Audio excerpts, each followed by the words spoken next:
I want to talk about the difference between Himalayan sea salt and just regular sea salt. Is there a difference? There is. It's a big difference. The great majority of both of these have sodium chloride. They both have trace minerals, but sea salt has microplastics or nano amounts of plastic. In one study, it showed that 90% of all the brands that were tested had microplastics.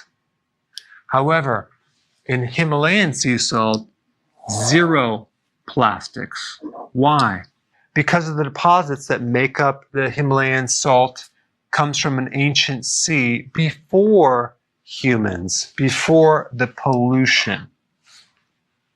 Now, the problem with microplastics is that it gets into our system, it creates inflammation, it creates a lot of problems because it can act as an endocrine disruptor, and it does take a little bit of time to degrade and break down, about 500 years.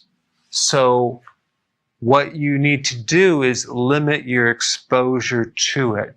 So I do not recommend consuming sea salt unless it's Celtic sea salt, or it could be pronounced Celtic. This is okay. This is from France. It's cleaner. There's probably some others that are fine too, but regular sea salt comes from the ocean, which is polluted, and chances are it will have microplastics, so you want to avoid that. Now, that then brings up the question about table salt. What about that? So the majority of the population is just consuming table salt. They have no idea that that too has microplastics, no trace minerals, just sodium chloride. It's bleached some of the time. They even add sugar to it some of the time.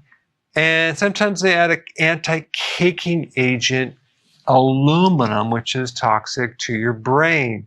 So what I'm trying to do is increase your awareness and focus in on a healthy salt, because we need salt. We need it to make hydrochloric acid in our stomach to actually kill off microbes, help us digest protein, and assimilate minerals. Our adrenals need a certain amount of salt. Our immune system needs a certain amount of salt. If we're low on salt, the risk of getting insulin resistance goes up. Salt helps with hydration. Also, it's involved in the sodium-potassium pump, which is needed to power your muscles and your nerves and give us energy. Now, how much salt do we need? We need between 1 and 2 teaspoons, depending on your activity level, how much you're sweating. But when you do keto, you want to do at least 1 teaspoon, if not a little bit more, each day. Because of all the water weight that you're losing, and with the water weight loss comes a loss of electrolytes as well. Now, a couple things that you can do in addition to avoiding exposure to microplastics, because it's in the water from the plastic bottles that you're using, and also the canned water. It's in a lot of different things, especially if you're using microwaves with plastics and even styrofoam cups. If you have good friendly bacteria, there's been some studies that show that certain microbes in your microbiome can help break down some of these plastics. Number 2, consuming cruciferous food on a regular basis helps to dismantle and eliminate endocrine disruptors in general.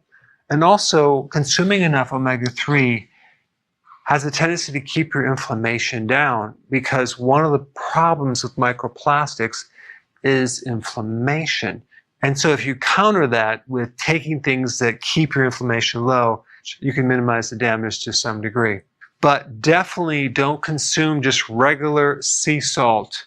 Go with the Himalayan salt, or go with some other salts like Celtic salts that don't have microplastics.